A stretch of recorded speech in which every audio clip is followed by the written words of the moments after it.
तो कर्नाटक विधानसभा चुनाव के सर्वे के हिसाब से कर्नाटक में इस बार किसकी सरकार बनेगी? क्या बीजेपी का कमल या बरकरार रहेगा या कांग्रेस की वापसी हो सकती है?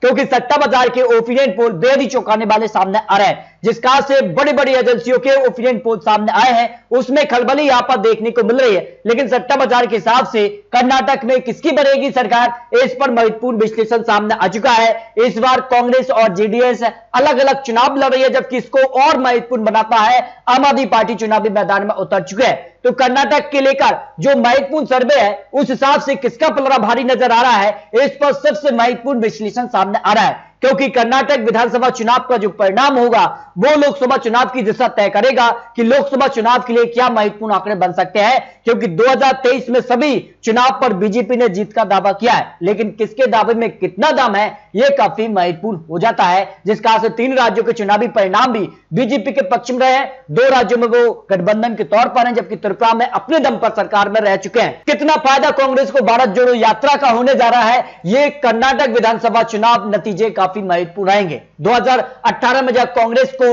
80 सीटों पर जीत मिली थी, जेडीएस को 37 सीटें, बीजेपी ने सबसे ज्यादा 104 सीटों पर जीत हासिल की थी और यहां पर 1 सीट निर्दलीय के पक्ष में रही थी। लेकिन कर्नाटक में हर 5 साल में सत्ता बदल जाती है, जो पिछले 35 सालों का यहां रिकॉर्ड रहा है। इस हिसाब से कर्नाटक की 224 सीटों में से 113 सीटों पर किसे बहुमत का आंकड़ा मिलने जा रहा है, इस पर सबसे महत्वपूर्ण सर्वे के आंकड़े सामने आ चुके हैं। कोलार की 5 सीटों में बीजेपी को 2 सीट मिल सकती है, जेडीएस 0 सीट, कांग्रेस को यहां 3 सीट, अन्य के पक्ष में 0 सीट की संभावना कर्नाटक ओपिनियन पोल के हिसाब से लगाई जा रही है। तुमकुर की 10 सीटें महत्वपूर्ण हो जाती हैं और यहां हार जीत के लिए काफी महत्वपूर्ण माना जाता है, क्योंकि यहां पर बीजेपी को बढ़त मिल सकती है, करीब 0 से 6 सीट मिल सकती है, जेडीएस को 0 से 2 सीट, कांग्रेस को 0 से 3 सीट और अन्य की बात की जाए तो अन्य के पक्ष में 0 सीट जा सकती है। यानी कांग्रेस यहां और बीजेपी की बात की जाए तो बीजेपी यहां पर बढ़त मिल सकती है। जबकि बेलगाम की 18 सीटों में से बीजेपी को 0 से 9 सीट मिल सकती है, जेडीएस को 0 से 2 सीट, कांग्रेस को 0 से 6 सीट मिल सकती है,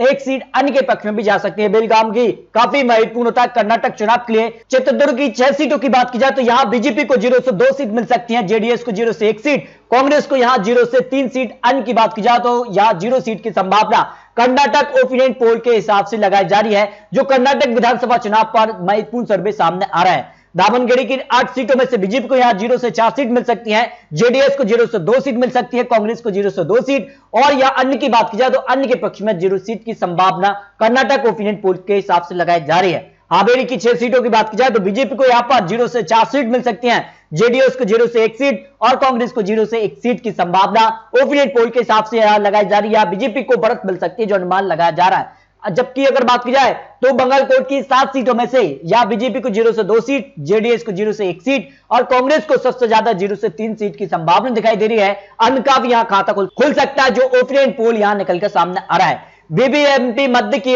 8 सीटों में से बीजेपी को 0 से 2 सीट मिल सकती है, जेडीएस को 0 से 1 सीट मिल सकती है और कांग्रेस को यहां पर 0 से 4 सीट की संभावना लगाई जा रही है। अन्य को भी यहां पर 1 सीट की संभावना हो सकती है।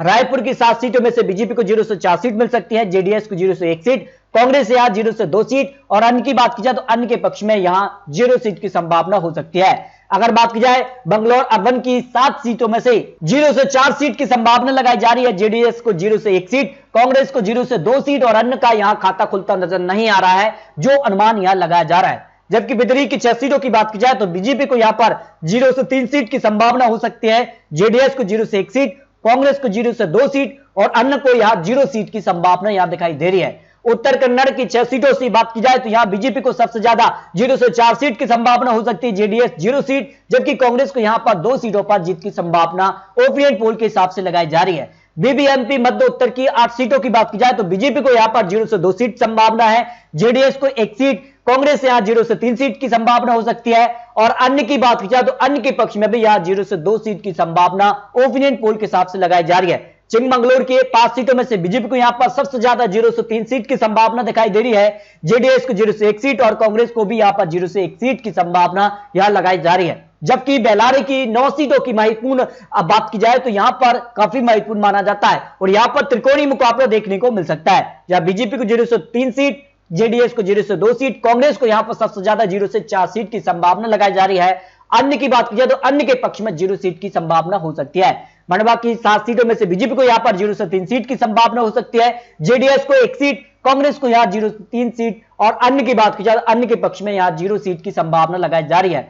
अगर बात की जाए धारवाड़ की 7 सीटों में से बीजेपी को यहां पर सबसे ज्यादा 0 से 3 सीट मिल सकती है, जेडीएस को 1 सीट, कांग्रेस को यहां पर 2 सीट और अन्य की बात की जाए अन्य के पक्ष में 1 सीट की संभावना सट्टा बाजार ओपिनियन पोल के हिसाब से जो यहां आंकड़े बन रहे हैं। असम की 7 सीटों में से की जाए तो बीजेपी को यहां पर 0 से 3 सीट की संभावना, जेडीएस को 1 सीट और कांग्रेस को भी 0 से 3 सीट की संभावना लगा जा रही है, यानी कांग्रेस बीजेपी में यहां पर बिल्कुल कड़ी टक्कर देखने को मिल सकती है। अन्य की बात की जाए तो अन्य पक्ष में 0 सीट जा सकती है। गुलबर्गा की 9 सीटों में से बीजेपी को यहां पर सबसे ज्यादा 0 से 4 सीट, जबकि जेडीएस कांग्रेस में कड़ी टक्कर देखने को मिल सकती है। 2-2 सीटों पर यहां पर कड़ी टक्कर देखने को मिल रही है। अन्य की बात की जाए अन्य के पक्ष में 0 सीट की संभावना हो सकती है।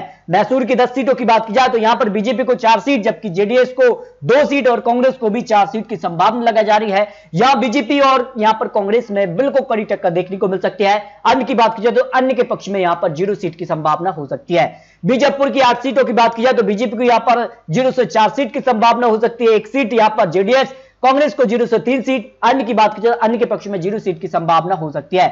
शिमोगा की 7 सीटों की बात की जाए तो बीजेपी को यहां पर सबसे ज्यादा 0 से 5 सीट मिल सकती है।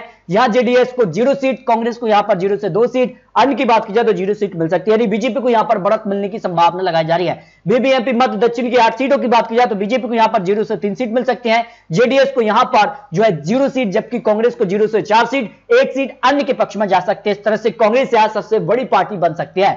इस तरह से अगर बात की जाए तो कर्नाटक को लेकर जो सट्टा बाजार का ओपिनियन पोल सामने आ रहा है, उस हिसाब से भारतीय जनता पार्टी 100 से 110 सीट मिल सकती है, कांग्रेस को 90 से 110 सीट मिल सकती है, जेडीएस को 30 और अन्य की बात की जाए अन्य के पक्ष में 0 से 2 सीट की संभावना हो सकती है। इस तरह से अगर बात की जाए तो कर्नाटक विधानसभा चुनाव पर सट्टा बाजार के हिसाब से कांग्रेस बीजेपी में कड़ी टक्कर देखने को मिल सकती है। 1-1 रुपए के भाव के हिसाब से यहां पर बीजेपी कांग्रेस में बिल्कुल कड़ी टक्कर यहां देखने को मिल सकती है। इस तरह से अगर बात की जाए तो यहां पर किसी को अपने दम पर बहुमत मिलता नजर नहीं आ रहा है।